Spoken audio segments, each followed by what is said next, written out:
Hello everyone, how are you? Hope you all are fine. Today we will start topic balance sheet at the date of dissolution not given. हम उस case की entry करेंगे, हम उस case के accounts बनाएंगे जिसमें हमको बैलेंस शीट गिवन नहीं है डिसोल्यूशन के टाइम पर। तो सबसे पहले तो आपको बैलेंस शीट बनानी पड़ेगी। इलिस्ट्रेशन 18th में Brahma, Vishnu and Mahesh are in partnership sharing in 3:3:4। 3 person हैं, 3:3:4 में प्रॉफिट डिवाइड करते हैं। They decide to dissolve the partnership firm at the date of dissolution. There creditors amount to ₹16,000 and in the course of dissolution a contingent liability of ₹2650 not brought into accounts matured and had to be met.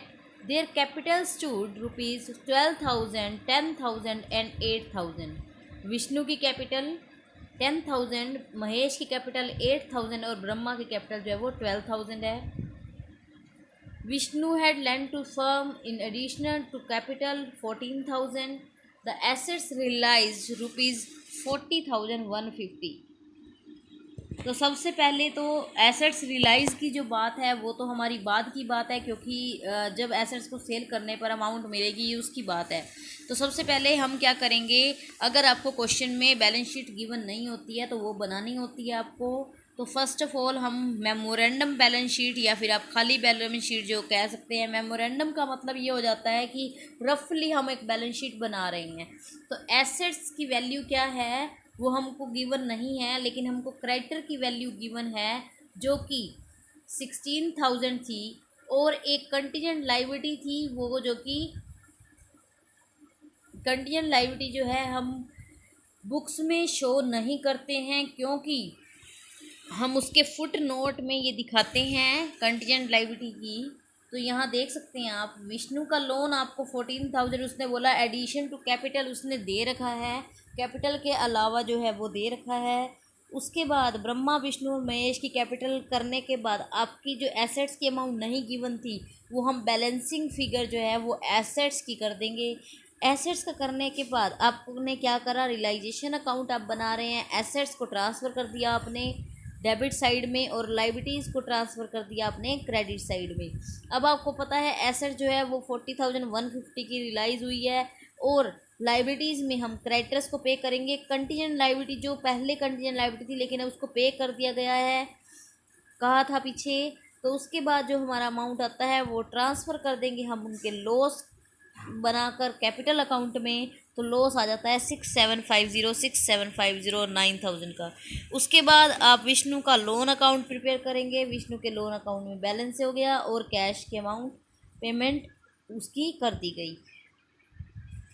यहाँ पर आप ध्यान देंगे cash का balance हमारे पास नहीं है और बैलेंस बीडी में हमने ये ट्रांसफ़र किया। जो भी अमाउंट लॉस की हुई ये बनती है, जो फाइनल पेमेंट कर दी जाएगी या पर्सन से महेश से मंगा लिया जाएगा 1,000। अब यहाँ देखेंगे हमारा जो एसेट्स रिलाइज हो रही है वो देखेंगे हम। महेश की कैपिटल से हमको 1,000 मिले हैं, लाइबिलिटी हमने पे कर दी, विष्णु के लोन को पे कर दिया, ब्रह्मा और इसको भी पे कर दिया। अब यहाँ पर हमारा कैश का बैलेंस नहीं था लेकिन हमारा आंसर जो है वो मैच हो जाता है। उसके बाद हमारी बात है 19th क्वेश्चन की, बिल्कुल सेम इजी बिल्कुल। A B C were partner in a firm sharing profit in the ratio 4:3:3 on 1 April 2015।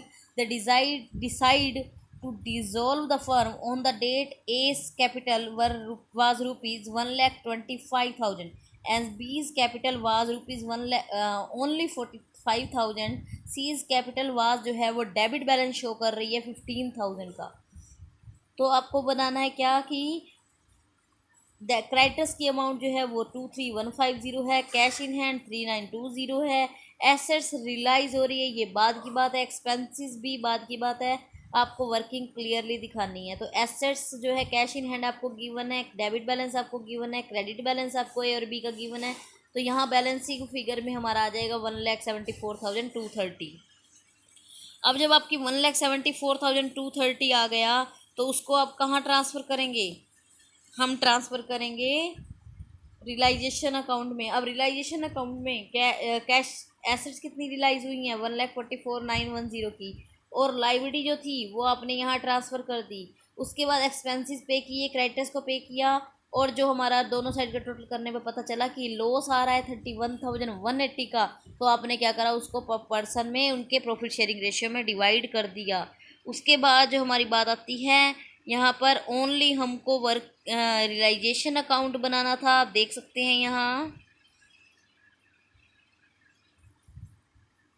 Show your working clearly, working हमने क्लियरली दिखा दी है जो भी हमारी अमाउंट थी। उसके बाद हमारा यहाँ पर कोई और बात नहीं बोली है, इसलिए हम पूरा जो है फिनिश नहीं कर रहे हैं क्वेश्चन को। मींस इसका बैलेंस शीट जो है, या हम कह सकते हैं कि पार्टनर कैपिटल अकाउंट है, वो हमको बनाने की नीड नहीं है। इसके बाद जो हमारा नेक्स्ट क्वेश्चन आता है, क्या है वो? 20th क्वेश्चन है,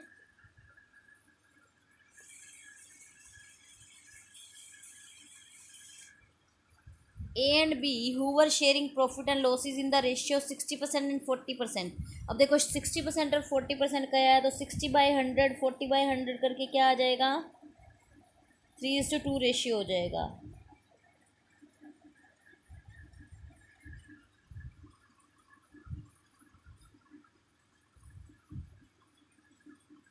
Decide to dissolve the profits firms on 31st March 2015। the date of some balances are, A's की कैपिटल आपको गिवन है, ए बी का कैपिटल का डेबिट बैलेंस आपको गिवन है, प्रॉफिट एंड लॉस का डेबिट बैलेंस आपको गिवन है, ट्रेड क्रेडिटर्स आपको गिवन है, मिसिज ए का लोन गिवन है, कैश बैंक गिवन है। उसके बाद आपको गिवन है कि एसेट्स को रिलाइज किया है 1,90,000 पर, क्रेडिटर्स को पे कर दिया गया है 5% डिस्काउंट पर, और रियलाइजेशन एक्सपेंसेस जो हैं वो 4,000 से हुए हैं। तो आप यहाँ देख सकते हैं जो भी हमारे कैश एट बैंक गिवन था, बी का कैपिटल का डेबिट बैलेंस, ए का क्रेडिट, मिसिज ए का loan, creditors, profit and loss का डेबिट बैलेंस। तो ये सारी चीज़ आप जो है इसमें फिल कर देंगे, जिस पर हमारा बैलेंस आ जाता है, टोटल जो हमारा हो जाता है वो 3 लाख का हो जाता है। अब आप इसको ट्रांसफ़र करेंगे रियलाइजेशन अकाउंट में। एसेट्स को, जो एसेट्स हैं वो अपने बैलेंसिंग फिगर में जो है 2,30,000 को ट्रांसफ़र कर दिया, ट्रेड क्रेडिटर्स को और मिसिज ए के लोन को आपने ट्रांसफ़र कर दिया। करने के बाद आप क्या करेंगे, क्रेडिटर्स को उन्होंने बोला है कि लेस किया है, 45% कम पर पे किया है, तो 38,000 इन दोनों क्रेडिटर को पे करने पर कम कर दिया। एसेट्स से रिलाइज हुई है 1,90,000, और एक्सपेंसेस पे किए हैं रियलाइजेशन के। उसके बाद जो हमारा आ जाता है 41,000, उसको हम डिवाइड करेंगे 60% और 40% में, तो आप आ जा कर लेते हैं 2,91,000 से। उसके बाद हमने बनाना है क्या, बैलेंसिंग फिगर में हमने कैपिटल का बैलेंस दिखा दिया, ए का क्रेडिट बैलेंस था, बी का डेबिट बैलेंस था। अब जो लॉस थे, प्रॉफिट एंड लॉस का डेबिट बैलेंस था 30,000, उनको दोनों में डिवाइड कर देंगे पार्टनर में, और लॉस रियलाइजेशन के भी ट्रांसफ़र कर दिए। उसके बाद जो अमाउंट बी से मंगानी है और ए को पे करनी है वो हम पे कर देंगे। करने के बाद हम बनाएंगे कैश का अकाउंट या बैंक अकाउंट।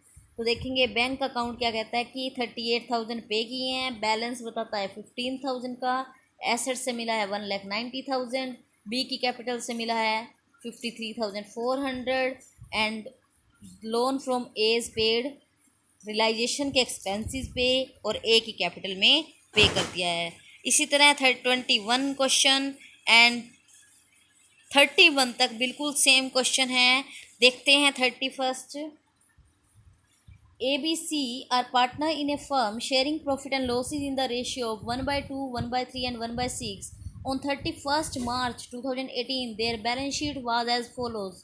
यहाँ पर हम जो बैलेंस शीट आपको गिवन है, plant, freehold property, patents, stock, sundry debtors, creditors, Mrs C का लोन, वर्कमैन कंपनसेशन रिजर्व। अब आपको पता है वर्कमैन कंपनसेशन रिजर्व जो है, अगर कोई क्लेम नहीं है तो हम पूरी अमाउंट जो है वो पार्टनर्स में उनके प्रॉफिट शेयरिंग रेशियो में डिवाइड कर देते हैं। उसके बाद जो बात है क्या, प्रीपेड एक्सपेंसेस गिवन है आपको, कैश एट बैंक का बैलेंस गिवन है। नीचे क्या बोला है, it was decided to dissolve the firm, A agreed to take over the business except cash at bank. A ने सारा बिजनेस जो है वो ले लिया है। Plant at A depreciation of 20%, freehold property at 1,50,000, goodwill की वैल्यू 10,000, पेटेंट्स को बुक वैल्यू पर लिया है, सन्ड्री डेटर्स को 35,000 में लिया है, और स्टॉक को हाफ स्टॉक लिया है 30% more than book value, and remaining half जो है वो 50% less than the book value.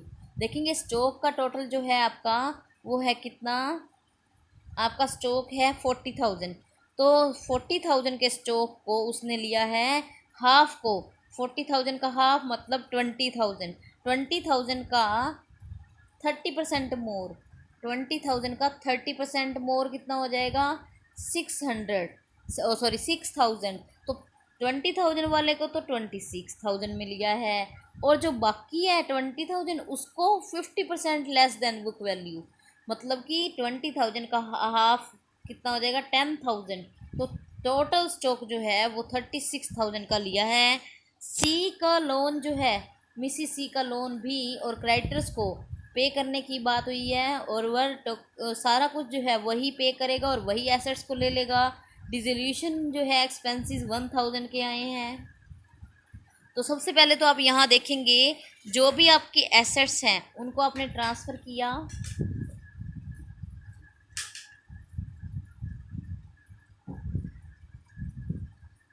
Provision for doubtful debts, creditors, A की कैपिटल। अब देखो मिसिस सी का लोन भी अब आपने ट्रांसफ़र कर दिया, जो भी गुड्स थी हमारी या प्लांट था, फ्री होल्ड प्रॉपर्टी, जो बुक वैल्यू जैसे भी दिया है आपको क्वेश्चन में कि इस रेट पर जो है रियलाइज़ की गई है, तो वो करने के बाद 2,77,000 हो जाती है अमाउंट, जिसमें मिसिस सी का लोन जो है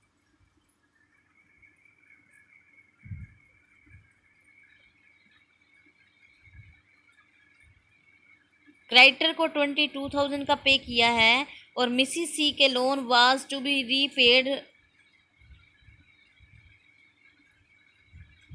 तो आप यहाँ देख सकते हैं ये अमाउंट जो है वो पे करने के बाद 2,55,000 रिमेनिंग, और 2,55,000 में से हम क्या कर रहे हैं, एक ही कैपिटल में इसको ट्रांसफ़र कर दिया है, मींस एक ही कैपिटल जो है इससे डेबिट हो जाएगी। और यहाँ पर आप देख रहे हैं बैंक के एक्सपेंसेस पे करने की बात उसकी नहीं हुई थी, उसके बाद जो प्रॉफिट बचता है वो 30,000 का प्रॉफिट हुआ है। 30,000 के प्रॉफिट को आपने ट्रांसफ़र किया है कहाँ, ABC में 1/2, 1/3, 1/6 रेशियो में आपने ट्रांसफ़र करने के बाद कैपिटल का अकाउंट देख सकते हैं आप, ये उनकी बैलेंसिंग फिगर थी। वर्कमैन कंपनसेशन रिजर्व नहीं था, इसलिए उसको डिवाइड क्लेम को नहीं किया है, पूरा ही पर्सन में डिवाइड हो जाएगा। रियलाइजेशन के प्रॉफिट ये मिले हैं, और ए की कैपिटल एसेट्स लेने की और लाइबिलिटीज़ को पे करने के बाद 2,55,000 बैलेंस बचता है। अब ए से मंगाए जाएंगे कितने 1,34,000, बी और सी को पे किया जाएगा 94,000 और 47,000। तो यहाँ आप देख सकते हैं बैंक अकाउंट में बैलेंस इतना था, ए से मंगाए, सी का लोन पे किया, रियलाइजेशन के एक्सपेंसेस पे किए, बी और सी को पे किया। उसके बाद हमारी बैलेंस शीट जो है ए की बैलेंस शीट देखेंगे, गुडविल की वैल्यू ये सारा करने के बाद 2,77,000 हुआ, क्रेडिटर्स को पे करने पर कैपिटल 2,55,000, वो वही बात आ रही है। इसी तरह आप 31 तक कंप्लीट कर लेंगे। उसके बाद हम जो क्वेश्चंस हैं वो नेक्स्ट वीडियो में कंप्लीट करेंगे। आज के लिए इतना ही। Thank you and bye bye, have a nice day. Yes, एक बात और कहना चाहूँगी जाने से पहले, होमवर्क ज़रूर सेंड कीजिए, बिना होमवर्क सेंड किए नहीं पता चलता कि आप कितना कर रहे हैं, कितना कर चुके हैं।